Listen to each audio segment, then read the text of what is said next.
Chapter 4. Breathing Walls. By the fourth night, the difference between closing his eyes and opening them again began to feel more like changing channels than leaving one world for another. He worked late. It wasn't the desperate, scrambling work of the months before. This was full, focused, humming. His tablet glowed with layered sketches, the YA cover in rough color blocks, the children's book thumbnails scampering across the screen, the gallery piece propped nearby and a cheap easel, half-finished, acrylics drying in slow satin patches. His inbox, for once, was not a graveyard. It was a conversation. He planned his days now, made lists, checked boxes. It was intoxicating. He almost forgot to eat. At some point near midnight, he slid his headphones off, palms pressed to his eyes until little bright bursts danced there. The apartment was very quiet once the music was gone, everything humming under the surface. On the wall above his bed, the house watched. Jasper realized he was avoiding looking at it directly. He'd caught himself doing it all day, glancing, then redirecting his gaze, as if the print were a person he wasn't ready to make eye contact with. Now, alone in the thin night, the avoidance felt silly, childish. He stood, stretching his back until it popped, and forced himself to walk over to the bed. The print glowed faintly in the soft lamplight. Its colors looked freshly laid down, the field as lush and saturated as if the ink were still wet. The sky behind the house had that same summery, humming blue he now knew from the inside. The ring of daisies clung to the house's foundation like a necklace. The door sat a quarter open, no further, no less. He'd half expected it to have edged wider every morning. It hadn't. After that last obvious change, the leap from narrow wedge to solid quarter, the opening had held. The house, for the moment, had settled. It should have calmed him. It didn't. "You're steady," he said, almost grudgingly. The smile above the door curved on. He sat on the edge of the mattress, elbows on his knees, and let his head fall back so he could see it better. The day's conversations replayed in his mind. Mara's easy laugh on the phone, the gallery curator saying, "We love your use of space," the YA editor calling his sketches alive, alive. He thought of his hands, moving almost without him, as if some little current had been plugged in that he'd been missing before. "Is this you?" he asked the house, the words slipping out before he decided to say them. It was ridiculous, but the question sat there now, hovering in the air. His life had not changed in subtle ways. It had pivoted, sharply, at a pace that made him slightly dizzy if he thought about it too hard. Things like this didn't just happen. They happened in stories, in parables and cautionary tales, and dreamlike fictions where houses smiled and doors on paper opened like real ones. He looked at the teal door's black interior, at the faint, distant smear of color within. An image rose, unbidden, himself younger, in the cramped bedroom of his parents' house, doodling in the margins of homework sheets, wanting so badly for something to open. A path, a door, anything. "Fine," he whispered, feeling suddenly stupid and dangerous and ancient all at once. "If we're pretending, then yeah, I wanted this. I've wanted this for so long." The room listened. Or maybe that was just him, hearing his own admission bounce around between the walls. Something shifted at the edge of his vision. He froze. Very, very slowly, he turned his head to look at the frame straight on. The house had tilted. Not much, just a tiny, almost imperceptible lean. The whole structure canted a few degrees to the right, as if its foundation had softened on one side. The red roofline was no longer a strict, level bar against the sky. It sloped. It was the kind of angle error he would have grimaced at in his own student's work. "Check your horizontals. You're going to make people seasick." But he remembered it being straight. Perfectly straight. He was certain. He'd admired that about it, that quiet structural confidence. Now, though, the house looked like it had cocked its head, as if listening. "What?" he breathed. He stood, slowly, knees popping.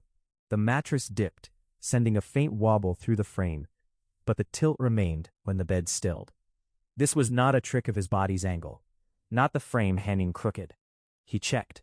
The frame's edges were parallel to the wall, the ceiling, the bed. Within the frame, the world had shifted.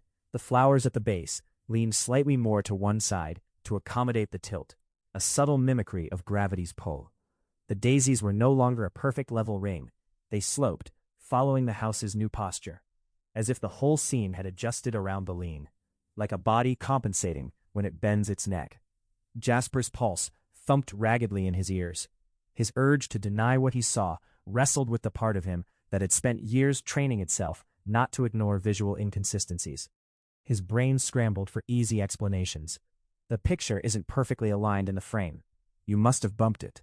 The original was always a little off. You just notice now. You're tired. You're projecting. He reached up, fingers hovering. He caught himself, remembering the way he'd resisted touching the glass before, as if contact might do something. He swallowed. Very carefully, he pressed 2 fingertips to the side of the frame and nudged. The whole frame shifted, a tiny squeak of nail against wall. The outside lines changed angle against the ceiling. Inside, the house stayed tilted exactly the same relative to the frame. He pulled his hand back as if burned. A thin, almost hysterical laugh scraped its way out of him. "Okay," he said, voice shaking. "Okay, that's new." The house cocked slightly to one side, looked like someone who had just leaned closer in a conversation when you finally said something real. "You're not alive," he told it, firmly, as if it had argued. "You're not, you're just not." He heard how unconvincing he sounded. He thought of the dream field, of the hum, of the warmth that wasn't sun. He thought sharply, and without wanting to, of his regrets. Of the jobs he turned down out of fear they were traps. Of the ones he'd taken that were. Of the messages to old friends he'd typed and never sent. Of the time he told his mother, voice flat on the phone, "It's going fine," when it absolutely was not. The house leaned toward him. That was what it felt like anyway. Silly to assign intent. It hadn't moved further. The angle hadn't changed since that first impossible noticing. But now, knowing what he knew, seeing what he saw, the tilt read as focus. "I wish," he started, then stopped. He hadn't meant to say that. The word had just slipped, heavy with all the half-shaped aches he carried around like spare change. He shut his mouth. The hum from the dream sky tickled the back of his throat, phantom and persistent. He snapped off the lamp more harshly than necessary.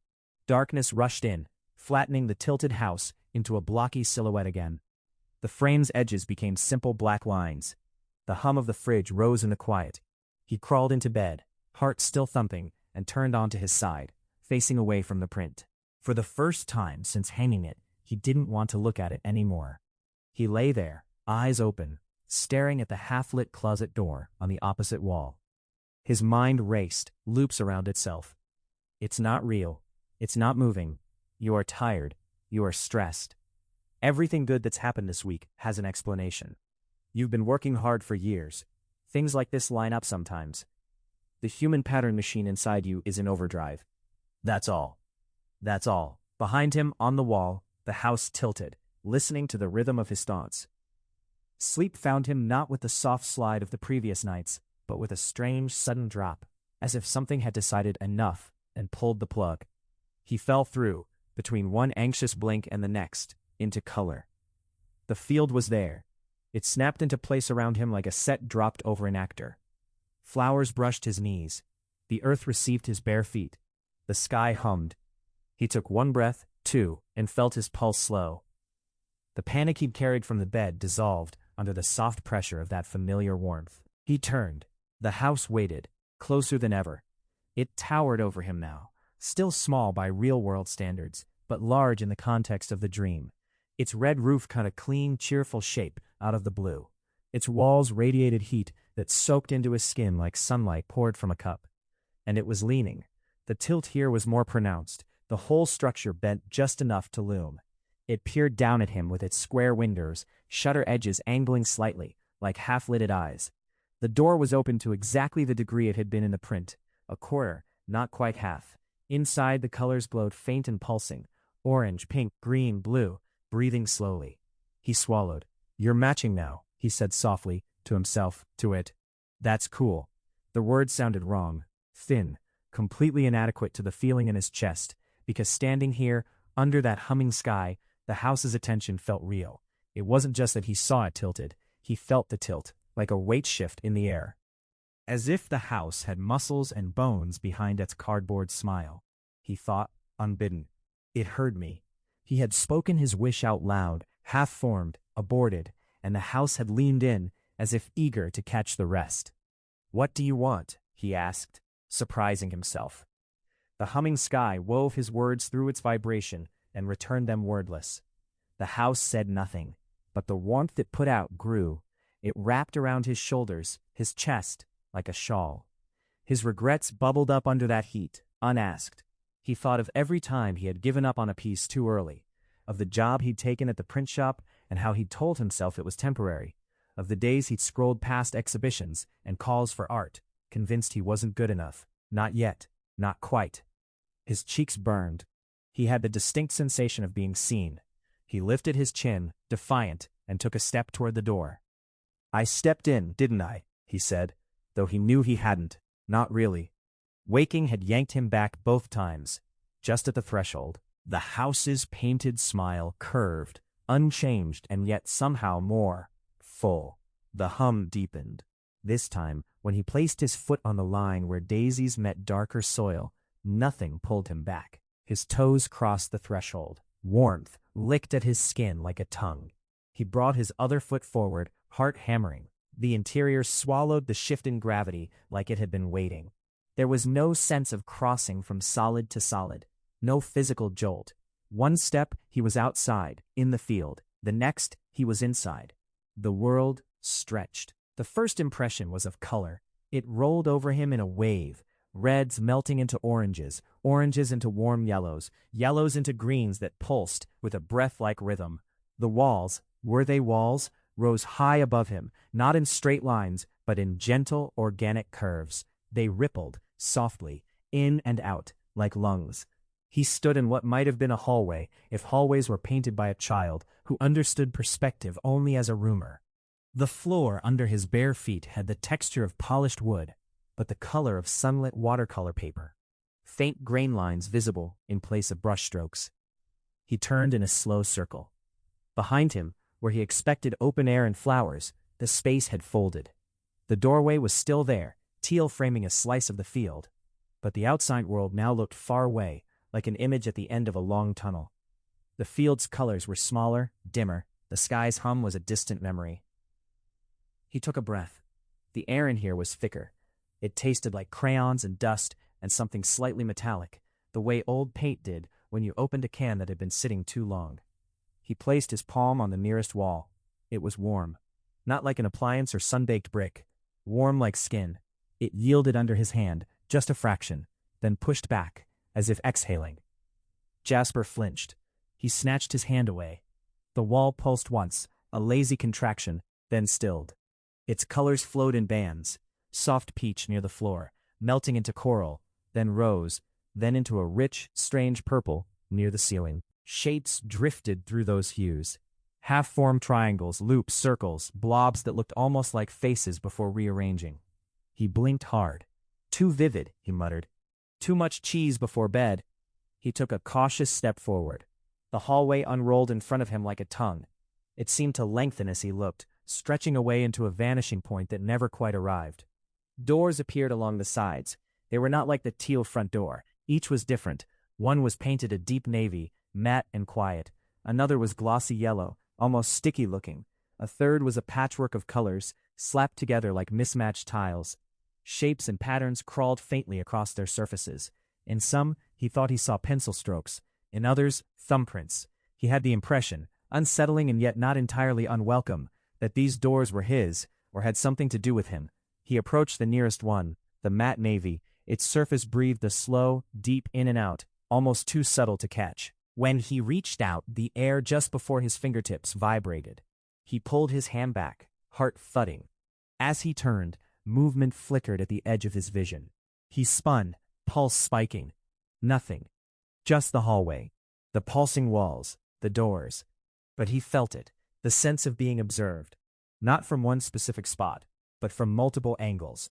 As if the corners, if they could be called that in this curved space, had eyes. He squinted into one concave bend in the wall.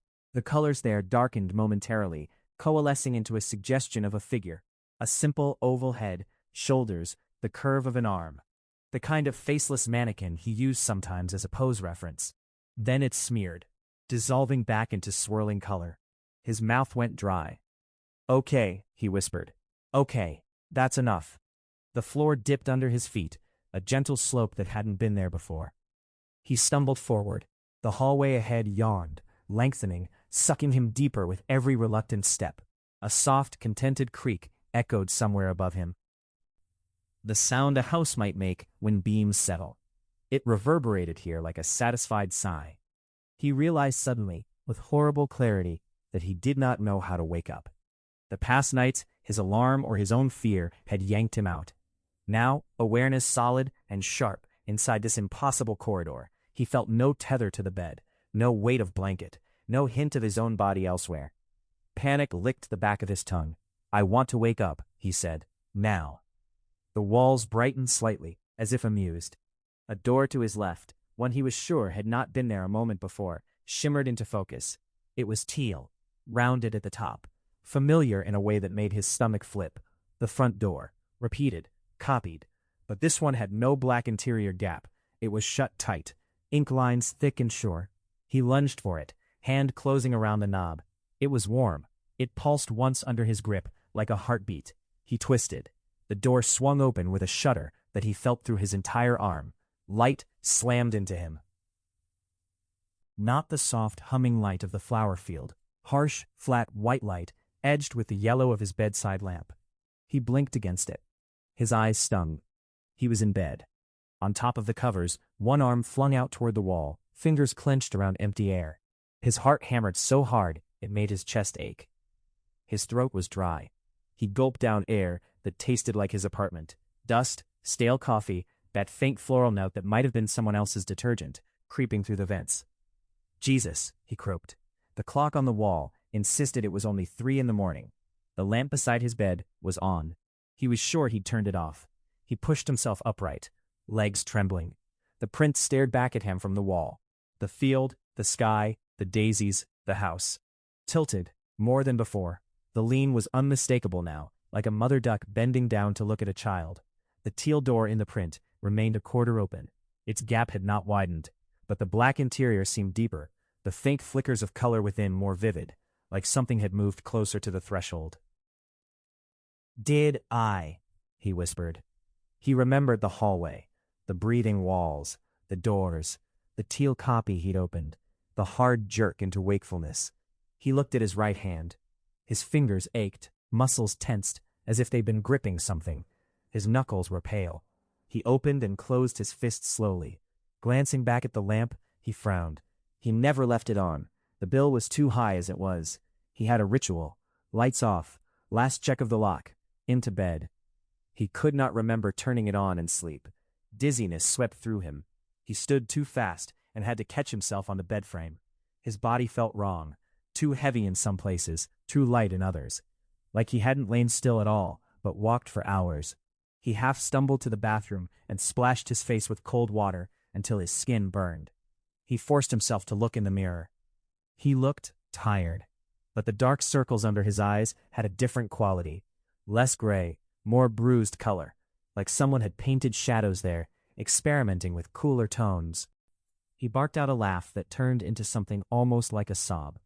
"You're losing it," he told his reflection, his voice shaking. "It's just stress. You're not sleeping properly. Your movement." Behind him in the mirror's frame, the blur of the bedroom, the suggestion of the print on the wall. He turned so fast he knocked his hip on the sink. The house on the wall was still, tilted, smiling. The air in the apartment, though, felt dense, saturated, like the hum from the dream sky had leaked in here too now. Faint, only audible if he really listened. He went back to bed, not because he wanted to, but because there was nowhere else to go. The apartment was one room. There was no couch to retreat to, no second space to trick his brain with. The bed was both workplace adjunct and resting place. It was where he slept. It was where he had first hung the house. He sat on the edge, spine curling, and lowered his head into his hands. "I have a meeting tomorrow," he murmured. "Client coming by. You have to be normal." The weight of that, someone else entering this space, seeing this thing, maybe remarking on it, hit him only then. His stomach clenched. What if they didn't see anything strange? What if the house's tilt, the door's impossible creep, the sense of pulsing color, that was all him, some private breakdown projected onto innocent ink? What if they did see it? He lay down eventually, because sitting up did nothing. The lamp stayed on. He didn't trust the dark. He woke later to his alarm, having slid into some thin, restless sleep without realizing. The night's vividness clung like cobwebs. He remembered the hallway with too much clarity to dismiss, the breathing walls, the doors that felt like his. His first impulse upon opening his eyes was to check the print. It hadn't moved, no further tilt, no wider door. The house held its cocked head posture, its quarter-open mouth. He let out a long breath he didn't realize he'd been holding. Today was real. Today, there was a meeting. A person in his space, saying his name and frowning politely at his mugs. He moved through the morning on autopilot. Shower, shave, brush teeth, put on his one good button-down shirt. He even tidied, collecting cups and plates, stacking sketchbooks in somewhat straighter piles, wiping the table in sweeping, efficient arcs. When his phone buzzed with the "Here" text, his heart did a strange double beat. He opened the front door to a woman juggling a portfolio tube, a messenger bag, and a coffee. "Jasper?" she asked, brushing hair from her eyes with a practiced head tilt. "Mara," he said, stepping aside. "Come in. Sorry, it's small." "It's charming," she said, automatically, in the way people did when they entered apartments like this. Her gaze flicked around, taking in the single-room layout, the clutter, the cheap but clean sheets. Then her eyes snagged on the wall above the bed. "Oh," she said, a different note entering her voice. "Wow, that's fun." Jasper's heart lurched. He followed her gaze. The print looked bright, normal, its flowers crisp, its sky a cheerful, inviting blue, the house tilted slightly, smiling. "You see it?" he blurted, before he could stop himself. She glanced at him, one eyebrow quirking. "The house?" she said. "Yeah, it's eye-catching. Is that yours?"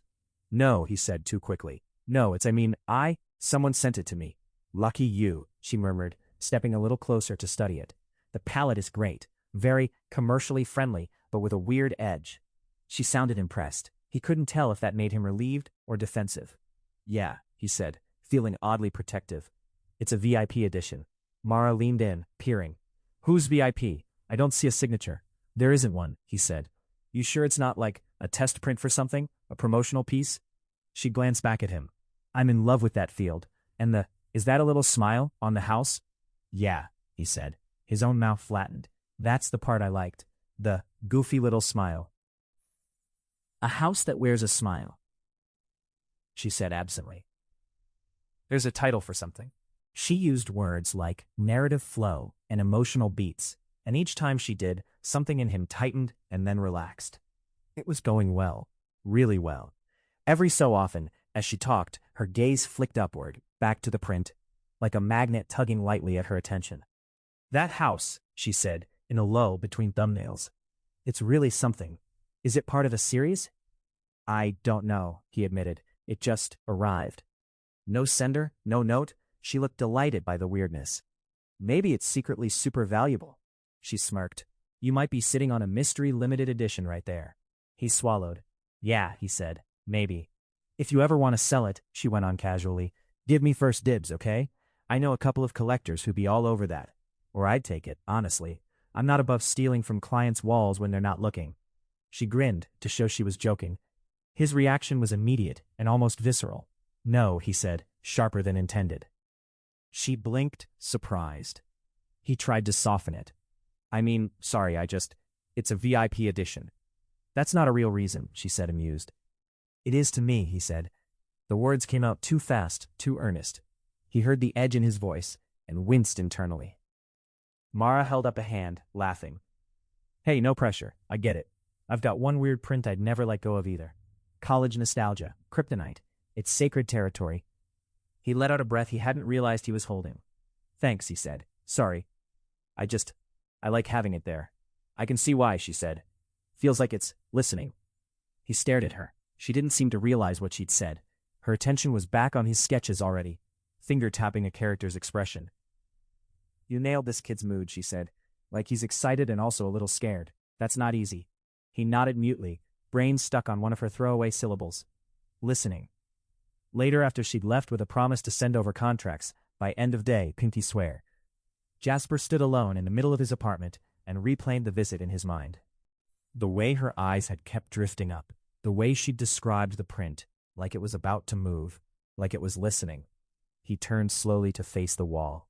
The house hung there, its tilt gentle, its painted smile unbothered.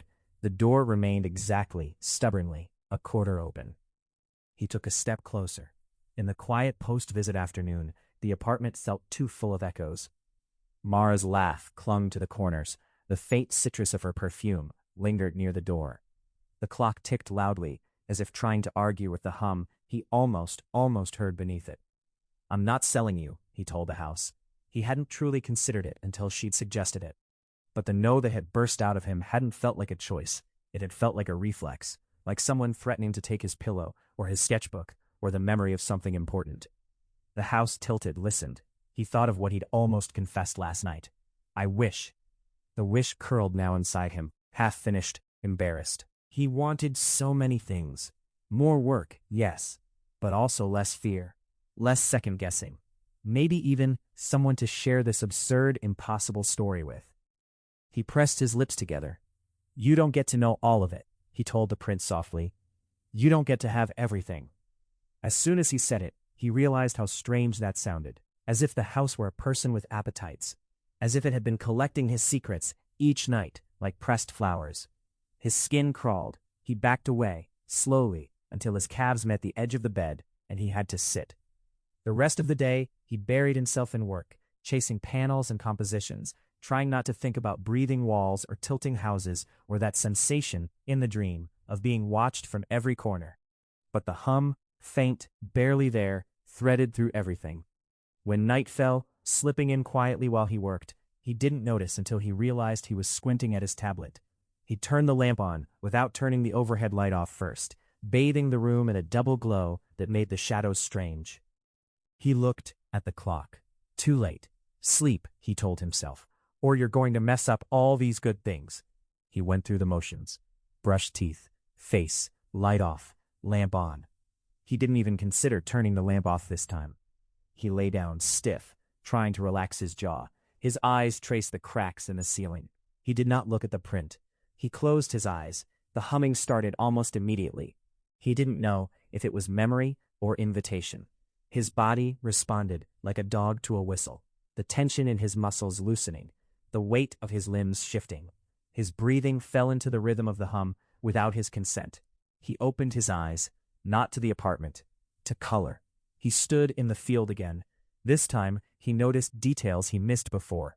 The way certain flowers seemed to repeat, a particular red tulip-like shape, here, again there, again further in the distance like a stamp pattern. How the ground was too uniform, the soil the same soft, rich brown everywhere, no rocks, no patches. It was stylized, designed. He turned in a slow circle. The house loomed almost directly behind him now, as if he'd been placed facing away from it on purpose. He spun the rest of the way around. It towered. Not huge by normal house standards, but massive compared to him. Its tilt was more pronounced here. The whole structure bent down toward him like a question mark. The warmth was immediate, a wash that made his skin prickle. The door, a quarter open, unchanged. He frowned. "Why do you stop there?" he asked. The humming deepened, as if amused. He took a step toward the threshold. "I went in," he said. "I saw things. Hallways, walls, doors. I felt." He stopped, admitting it out loud, the breathing walls, the sense of being watched that made it more solid, more real. If he kept it inside, it could still be just a nightmare. An overactive imagination. The house leaned. He realized suddenly that the tilt corresponded exactly to how he felt when someone really listened to him. When their head angled slightly, their body shifted forward, their attention focused. Except this was a house. "Fine," he muttered. "You're listening. Congratulations. Gold star for you." He stepped fully onto the threshold. The daisies at the base brushed his ankles, their petals tickling his skin. The soil under his feet warmed a few degrees. He exhaled, long. "Here we go," he said, and stepped in. The door frame swallowed him like a lungful of air. Inside, the hallway awaited again. This time, it did not stretch as he looked. It was already long, already impossible. The walls pulsed with color, waves of hues rolling up and down like breath. Reds faded to pinks, to whites, and back again. Blues dripped from the ceiling, pooling in corners before melting into greens. Every band of color seemed to carry a feeling, and as he walked, They brushed against him, stirring things up. He felt in the span of a few steps a brief flare of embarrassment about a spelling bee in 4th grade, the heavy, stale shame of a fight with his father, the crackling excitement of the first time someone had paid him actual money for a drawing. Tiny, flickering ghosts of emotion, there and gone, as if the walls were paging through him like a book. His breath came faster. "Stop," he said, voice small in the vast breathing corridor. The colors around him dulled, just slightly. The watching sensation intensified. He looked into one of the bulging corners. Shapes moved there. Indistinct, shadow people almost, made of overlapping washes. One of them had his profile. Another, the curve of his mother's jaw. A third, faceless but with the hunched posture he recognized from mirrors on bad days. When he blinked, they smeared away, flowing back into abstract color. His skin crawled. "Is this me?" he asked. Throat tight. The walls shivered. The hallway bent. Not 90 degrees. Not a clean right angle. It kinked, like a half-remembered dream layout, turning him without him quite choosing to turn. A room yawned open to his right. It had no door, just an aperture in the wall where the color thinned and parted. He stepped toward it as if pulled. Inside, space expanded. It was a room in only the loosest sense. 4 sides, a floor, a high ceiling that faded into a pastel fog. The far wall was too far away. It receded, stretching, pixels of color dissolving into horizon. The left and right walls curved inward, then outward, like the inside of a human ribcage. He stood in the center, or what might have been the center, if such a thing existed here. On the walls, pictures flickered. Not frames, not screens, just impressions. Vignettes, painted and moving at the same time. He saw himself at 16, sitting on his bed with a sketchbook, hiding it when footsteps passed by his door. He saw himself at 22, standing outside a gallery window, staring at strangers' names on little plaques. He saw himself last month, hunched over the kitchen table, shoulders knotted, reading yet another polite rejection. The colors bled into each other between scenes. A wash of exasperation yellow, a streak of envy green. The room smelled like turpentine and laundry detergent and the inside of his old art classroom. His eyes stung. "I didn't ask for this," he said. I don't want to." The walls inhaled. The pictures paused. In that sudden stillness, he heard it clearly. The hum. Not outside now, not above. Inside. It rumbled through his chest, matched his heartbeat for a few seconds, then overrode it, setting its own pace. His thoughts scattered. What did he regret? What did he want?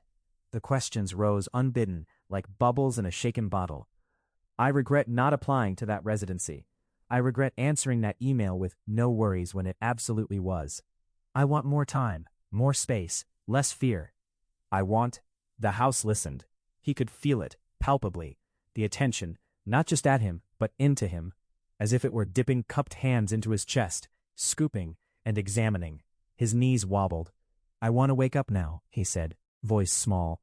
The hum continued, unconcerned. The walls pulsed with color. In the far corner, where the shadows pooled thickest, something shifted. Not a full movement, more like a consideration, a weight rearranging itself. He realized then, with bone-deep certainty, that he was not alone in the room. Whatever shared this space with him was not human-shaped. It was room-shaped, house-shaped, a presence spread through every surface, every corner. It didn't want to hurt him. That was not the right flavor in the air. It wanted to keep him. That realization hit like cold water. No, he said. His voice came out louder than intended, cracking the hum's rhythm for a second. No, I have work. I have people. I have things to do. He thought of Mara's laugh, of his sister's texts, of the contracts waiting in his inbox, of the gallery wall, his piece hung next to others, lights trained on them. He clung to those images like lifelines. The room flickered. For a moment, the walls around him were not his memories, but suggestions of other spaces. A child's bedroom full of stuffed animals, all turned to face the center. A sterile office with motivational posters. A dim attic with boxes labeled in neat, anonymous handwriting. Then his images returned. The house tasted his protests, considered them.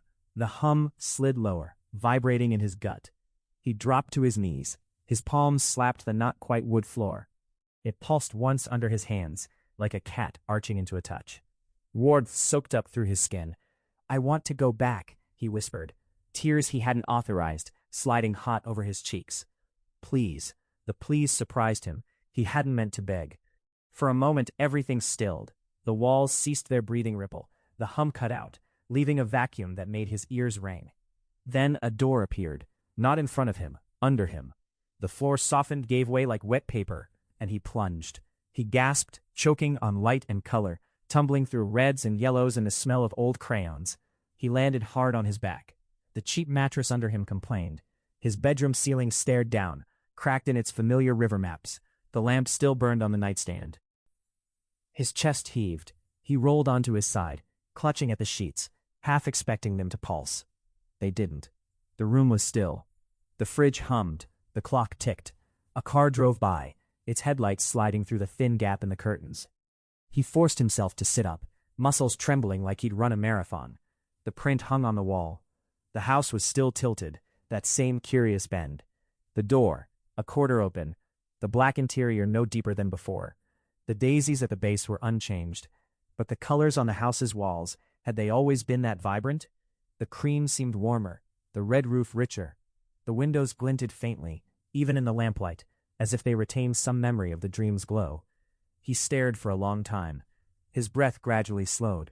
The urge to take the frame down, pry open the back, rip the paper free, and tear it into shreds hit him so hard, his hands twitched.